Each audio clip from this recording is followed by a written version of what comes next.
Assalamualaikum warahmatullahi wabarakatuh. Waalaikumsalam.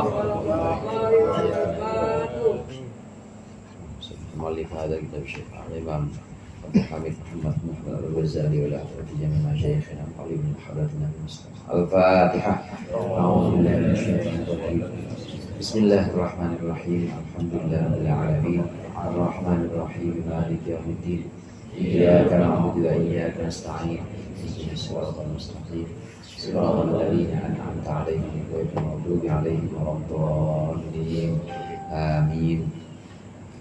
Bismillah, walhamdulillah, wassalatu wassalamu ala sayyidina Muhammadir Rasulillah wa ala alihi wa ashabihi wa man tabi'ahu wa jama'atah wa la hawla wa la quwwata illa billah. Amma ba'du.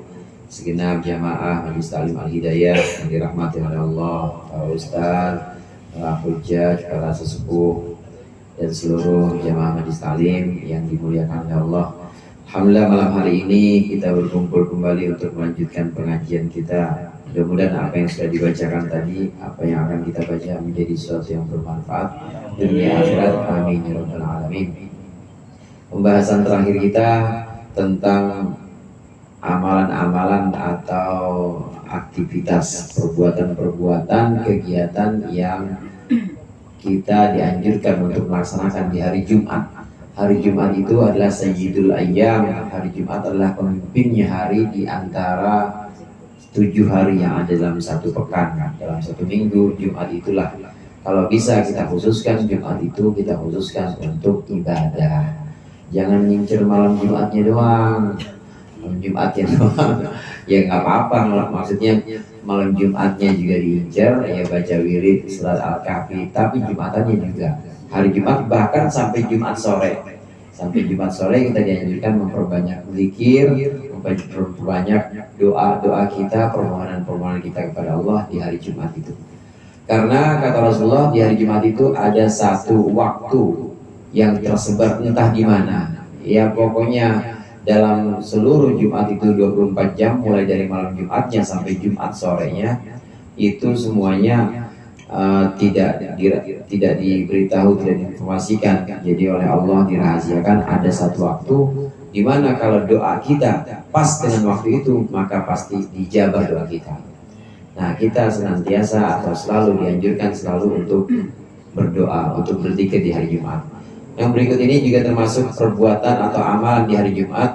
Faqala al-musannif rahimahullah wa nafa'ana bihi wa bi ulumihi wa bi barakatihi fid dharain amin. Wala tahdur fil jami'i majalisal hilaqi wala majalisal qassasi bal majlisal ilmin nafi'i. Dan janganlah engkau menghadiri majlis-majlis hilaq. Hilaq itu jamaknya halqah. Halqah hilaqun jamaknya. Itu semacam majlis perdebatan, debat kusir. Wala majalisal qassasi, dan juga jangan kau hadiri tempat-tempat orang yang cerita ngalor ngidur ke sana kemari. Bal majlisal ilmi, tapi hadirilah majlis ilmu. Majlis ilmu an-nafi yang bermanfaat. Di hari Jumat ini kalau memang ada kumpulan-kumpulan, kalau memang ada satu majlis, 2 majlis, 3 majlis, maka pilih majlis ilmu. Jangan pilih majlis yang nggak jelas, maksudnya nggak jelas ceritanya ngalor ngidul kemana, ngomongin apa aja gitu ya, ngomongin sesuatu yang nggak bermanfaat, jangan. Atau majlis yang sifatnya kumpulan-kumpulan yang sifatnya itu perdebatan. Memang di hari Jumat ini beberapa negara misalnya atau beberapa daerah di Indonesia juga ada yang menjadikan Jumat ini sebagai libur, jadi tidak ikut pemerintah intinya. Di wilayah-wilayah yang biasanya pesantrennya banyak satu desa, ya liburi hari Jumat, dan di situ ada kegiatan-kegiatan. Kata Imam Ghazali di sini, kalau ada majlis maka pilih majlis ilmu, jangan pilih majlis yang debat kusir, atau jangan pilih kumpulan-kumpulan obrolan-obrolan yang tidak jelas. Majalis al-qasas, ya kisah-kisah, cerita-cerita yang memang tidak jelas. Tapi datanglah ke majlis ilmu yang bermanfaat. Ilmu yang bermanfaat itu yang bagaimana? Wa huwallazi yazidu fi khaufika minallahi ta'ala, yang namanya ilmu yang bermanfaat, yaitu ilmu yang menambahkan takutmu kepada Allah Ta'ala. Wayan apa tuh? Wayan kusu min ragbatika fid dunya, dan mengurangi cintamu kepada dunia. Yang namanya ilmu yang bermanfaat itu yang menambahkan rasa takut kita kepada Allah. Kita ngaji terus ngerasa makin takut sama Allah. Kita ngaji ngerasa bahwa kita makin merasa diawasin sama Allah. Kita ngaji kemudian muncul sikap hati bahwa kita harus hati-hati hidup ini, ya omongan kita dijaga, kemudian perilaku kita dijaga. Ini berarti ilmu yang bermanfaat. Tapi kalau tidak seperti itu, ilmu yang bermanfaat ada dua unsur di sini Pak, ada dua bagian. Yang pertama, menambahkan takut kita kepada Allah sehingga kita hati-hati, semua dijaga, omongan kita, langkah kaki, gerak tangan semua dijaga. Yang kedua, mengurangi cinta kita kepada dunia. Jadi bawaannya pengen ngasih duit aja. Orang sini begitu semua ya. Ada orang kagak minta-minta disuruh minta sama dia. Jadi bang, kita gue bagi itu mengurangi cinta kita kepada dunia. Jadi dunia ini memang buat bekal. Dunia ini memang buat sesuatu yang sifatnya itu bermanfaat nanti di akhirat. Waktu-waktu kita di dunia, kemudian harta kita di dunia, ini semuanya kita pergunakan sebagai ladang untuk meraih akhirat. Kalau ilmu membuat kita lebih takut kepada Allah dan semakin membuat kita nggak cinta sama dunia, berarti itu ilmu manfaat. Tapi kalau ada ilmu yang ternyata makin bikin kita berani sama Allah, nggak ada takutnya mah CCTV. Bukan ada CCTV bro, ada CCTV jangan. Nggak takut sama Allah, atau makin nambah kita demen sama dunia, makin tua makin demen aja sama dunia, ngumpulin dunia misalnya. Maka ilmu yang seperti itu ilmu yang tidak bermanfaat. Ilmu yang bermanfaat sekali lagi adalah ilmu yang membuat kita makin takut pada Allah dan juga makin berkurang cinta kita kepada dunia. Fakullu ilmin la yad'uka minad dunya ilal akhirati fal jahlu a'wadu alaihi alaika minhu. Maka setiap ilmu yang tidak mengajakmu dari dunia menuju akhirat, maka kebodohan itu lebih bermanfaat untukmu daripada ilmu tersebut. Fasta'id billahi min ilmin la yanfa'. Maka mohonlah perlindungan kepada Allah dari ilmu yang tidak bermanfaat. Setiap ilmu yang tidak mengajak kita untuk ingat akhirat, untuk giat ibadah, untuk giat berbuat baik, untuk menjadikan mindset, paradigma apa istilahnya, alam pikiran kita, menjadikan alam pikiran kita, pola pikir kita bahwa ini buat akhirat. Kita ngabdi di masyarakat buat akhirat. Kita ngurusin warga buat akhirat. Kita ngurusin keluarga buat akhirat. Kalau itu ngajak kepada akhirat, berarti itu ilmu yang bermanfaat.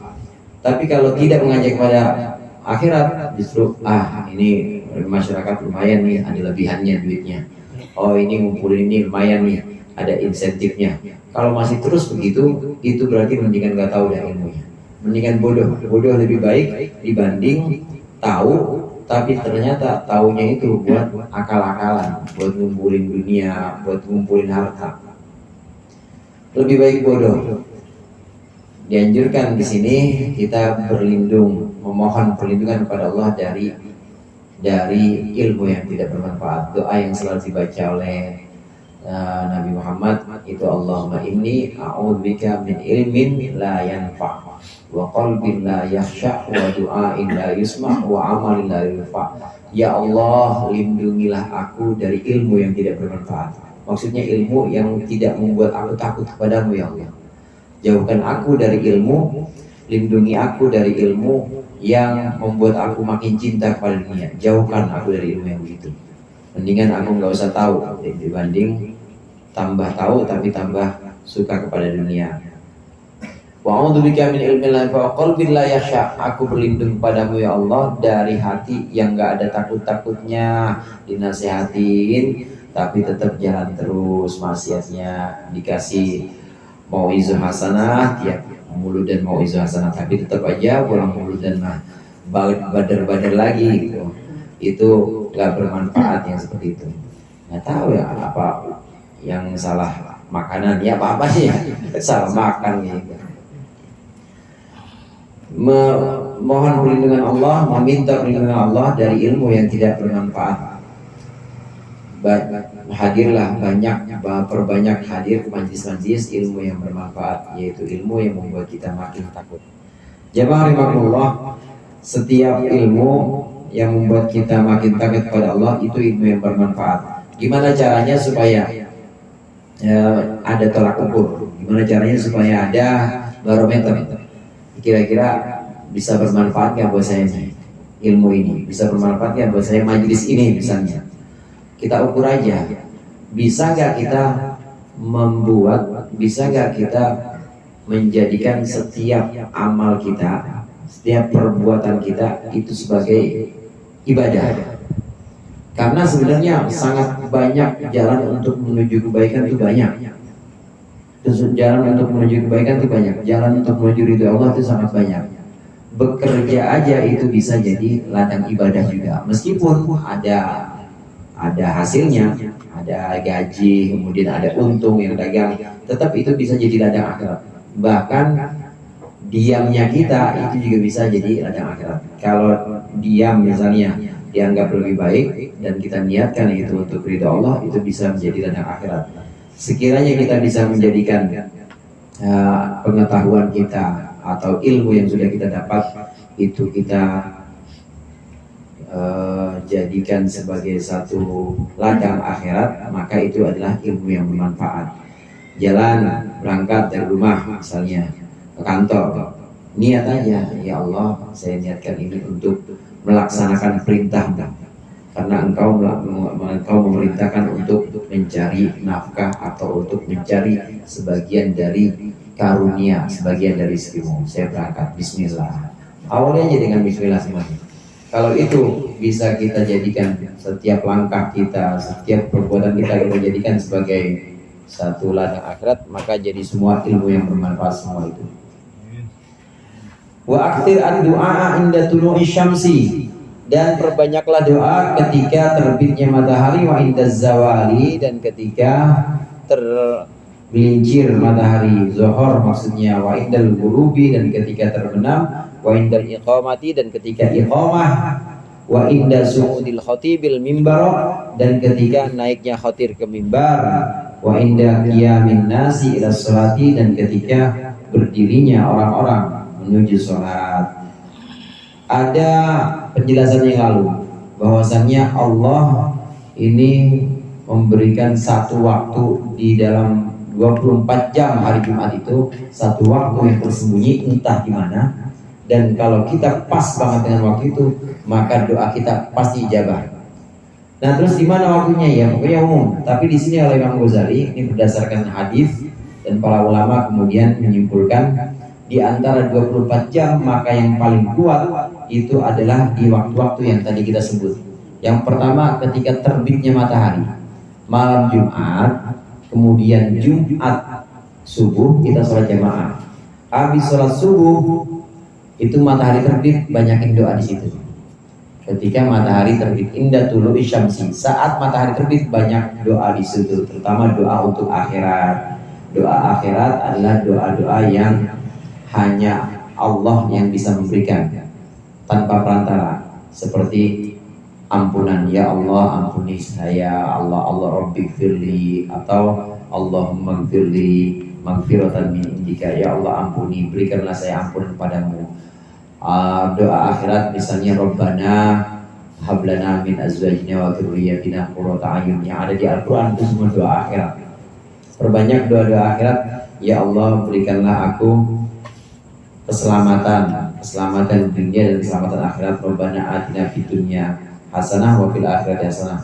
Banyak-banyak doa di waktu yang pertama, yaitu terbitnya matahari. Yang kedua, waktu zawal atau waktu zuhur. Waktu kita pas di masjid itu kalau Jumat. Saat kita di masjid, perbanyak doa itu.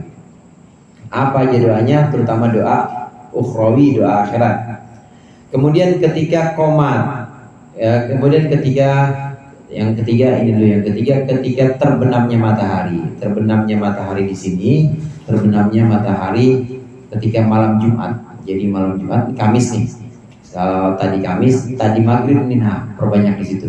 Saat terbenamnya matahari, mohon ampunan, mohon rahmat Allah. Pokoknya minta kepada Allah ketika terbit matahari, ketika tergelincirnya matahari, dan juga ketika terbenamnya matahari. Yang keempat, kemungkinan besar itu indal iqamah, yaitu ketika qomat atau ketika muadzin mengumandangkan tanda dimulai salat. Wala dzikrullahi akbar, kan itu ya khatib ya. Allahu akbar, Allahu akbar, doa di situ. Itu kemungkinan waktu mustajab ada di situ. Doa apa aja? Doa ketika iqamat. Wa inda su'udil khatib, ini ketika khatib naik mimbar. Jadi sebelum qomat, kalau khatib naik mimbar ini. Sebelum qomat, khatib naik mimbar, jadi selesai azan pertama, biasanya qobliyah Jumat dulu, baru innallaha wa malaikatahu yusholluna 'alan nabi. Nah, banyak doa di situ tuh. Banyak doa. Kemungkinan di situ adalah waktu yang dimaksud waktu ijabah yang disebar di seluruh hari Jumat itu. Atau satu lagi, di ketika orang-orang mulai melaksanakan sholat, maksudnya selesai qomat. Jadi tadi saat qomatnya sendiri, nah kemudian selesai qomat orang-orang mulai pada bangun. Nah, banyak itu doa di situ, Rabbighfirli warhamni atau Rabbighfirli waliwalidayya dan lain sebagainya, doa-doa yang sifatnya itu untuk kebaikan dunia dan kebaikan akhirat. Ada beberapa waktu di sini, ini berdasarkan hadis Rasulullah, berdasarkan yang dipahami oleh para ulama dari hadis Rasulullah SAW. Ada juga sebagian hadis hadirin yang mengatakan waktu mustajab di hari Jumat itu adalah di antara khutbah, di antara dua khutbah. Jadi waktu khatib selesai, astaghfiruhu innahu huwal ghafurur rahim, biasanya begitu. Sebentar dia duduk, khatib duduk, nah kita doa di situ. Itu juga termasuk waktu mustajab. Dan juga ada juga hadis yang mengatakan ketika khatib turun mimbar, jadi khatib sudah selesai, khatib sudah selesai, kemudian qomat turun, yaitu di situ gabung dari satu dengan qomat itu, di situ juga waktu yang termasuk waktu mustajab. Dari keseluruhan waktu-waktu yang ada di hari Jumat ini, berdasarkan hadis, para ulama kemudian menyimpulkan, termasuk Imam Ghazali di sini mengatakan ada beberapa waktu yang kita sangat dianjurkan berdoa: saat terbenam matahari, saat terbit matahari, ketika zuhur, kemudian ketika mulai pelaksanaan Jumat, ketika khatib naik mimbar, dan juga ketika orang-orang mulai sholat. Satu lagi di antara dua khutbah, di antara dua khutbah. Kayaknya kalau udah khutbah doanya sama semua ya. Bismika Allahumma ahya. Mau pada tidur apa? Waktu khatib menyampaikan khutbahnya, itu namanya khutbahnya meresap ke mata. Saking sampai kayak ini khutbahnya itu benar-benar diresapi ke mata. Wa yushiku an takuna sa'atu asyarifatu fi ba'di hadhil awqat. Dan mungkin saja waktu-waktu yang mulia di sebagian waktu ini, waktu-waktu yang mulia hari Jumat itu fi ba'di hadhil awqat, ada di sebagian waktu-waktu ini.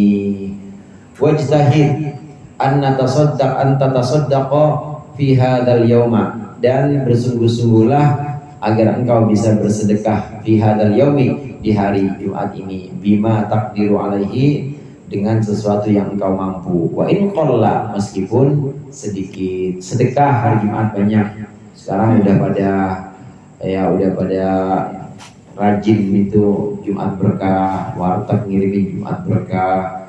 Nanti yang belum ketahuan pulsa, kan tukang konter nggak ada yang kirim Jumat berkah, pulsa, kuota belum ada kayaknya.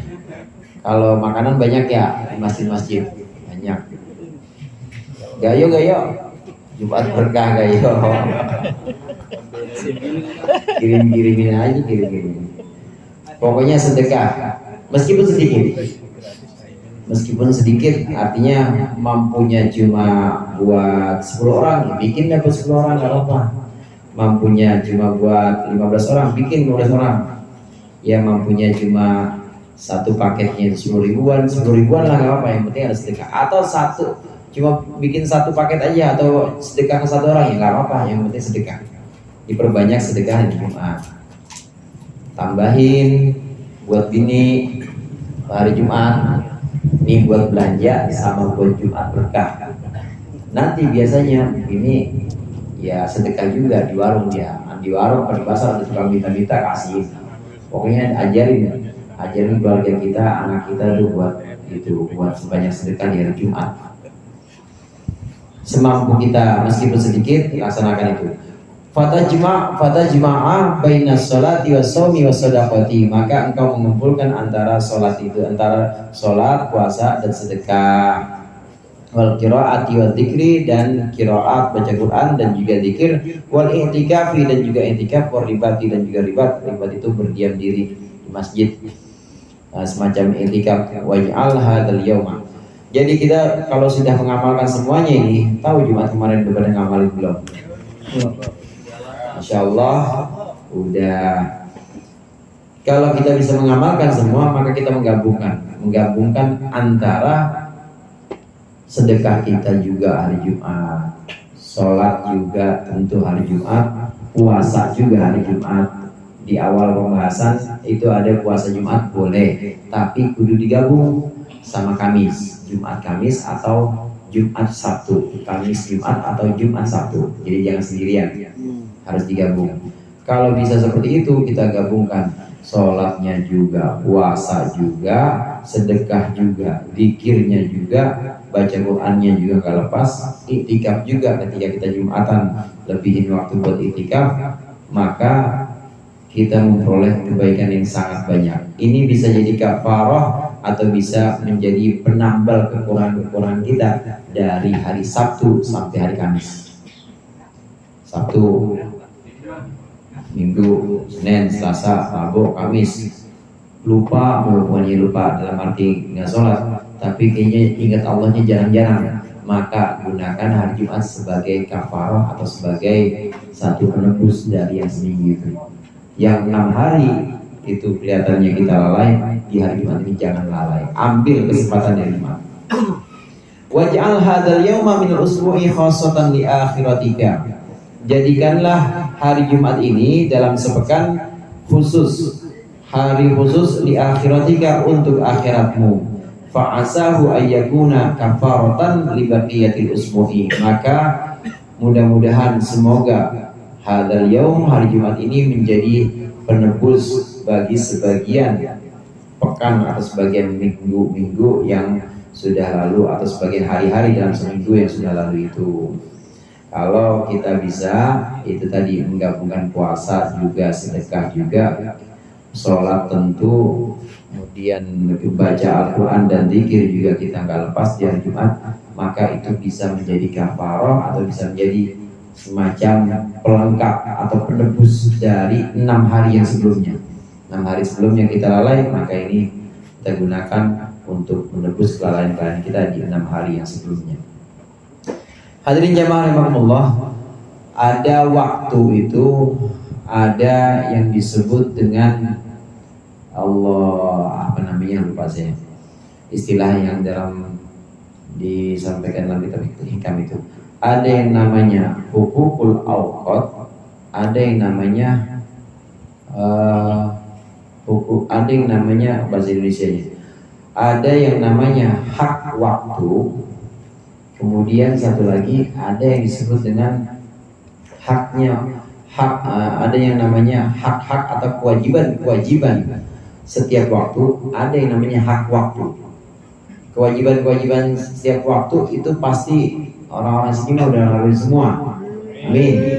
Kewajiban setiap waktu yang dimaksud ini sholat fardu, kemudian ya bakti kepada orang tua atau berbuat baik kepada keluarga dan sama, itu namanya sesuatu yang sifatnya wajib, ya wajib pada waktu. Nah, ada yang namanya hak waktu. Hak waktu itu di mana setiap waktu yang terlewat dari kita itu punya hak. Apa sih hak yang dimaksud sini? Setiap waktu yang terlewat dari kita atau setiap waktu yang kita laksanakan ini harusnya kita ingat Allah. Harusnya semuanya itu, bahkan setiap nafas harusnya kita mengingat Allah. Ini kalau terlewat luput udah nggak bisa dikodok. Beda sama kewajiban waktu. Sholat misalnya kita nggak laksanakan karena ketiduran, bisa dikodok. Puasa Ramadan kita nggak puasa karena lagi musafir, panas banget, capek bawa mobil, boleh dikodok. Itu namanya kewajiban setiap waktu atau kewajiban waktu tertentu. Tapi kalau hak waktu nggak bisa. Hak waktu yang sudah kita laksanakan atau hak waktu yang sudah kita jalani, waktu itu berjalan begitu saja, di situ kita lepas dari syukur atau di situ lepas dari ingat sama Allah, itu nggak bisa dikodok. Oleh karenanya yang paling sulit ini menjaga hak waktu dibanding menjaga kewajiban-kewajiban yang ada dalam setiap waktu. Setiap orang yang Allah tuntun untuk menggunakan waktunya ibadah, menggunakan waktunya untuk segala sesuatu yang Allah ridhoi, itu berarti Allah sedang membuat orang itu makin dekat pada Dia. Kalau kita menyibukkan diri dengan itu, percayalah bahwa itu bagian dari rencana Allah membuat kita orang-orang yang dipilih sama Allah. Amin. Tinggal gimana kita. Memang semuanya takdir Allah, semua ketentuan Allah. Orang akan selamat, orang akan menjadi dekat, semakin dekat pada Allah. Itu memang semua adalah takdir Allah. Tapi harus ada tanda-tandanya, harus ada ciri-cirinya. Orang yang biasanya rajin atau orang yang rajin itu kan biasanya berhasil. Ciri-cirinya berhasil itu dia rajin. Begitu juga kita. Ciri-cirinya kalau kita mau jadi orang yang ditakdirkan jadi dekat pada Allah, maka ciri-cirinya harus kita munculkan dulu. Ciri-cirinya apa ya? Ciri-cirinya rajin ibadah dulu. Terutama di hari Jumat kita rajin ibadah, kita coba tunjukkan itu, kemudian kita lillahi ta'ala lakukan itu semuanya, maka itu bisa kita dapat kedekatan, semakin dekat kepada Allah itu bisa kita dapatkan dengan jalan amalan-amalan dan ibadah-ibadah yang sudah dibahas dalam kitab ini. Wallahu a'lam bishawab. Insyaallah kita lanjutkan pertemuan yang akan datang. Dikurangnya saya mohon maaf. Wallahu muwaffiq ila aqwamit thoriq. Assalamualaikum warahmatullahi wabarakatuh.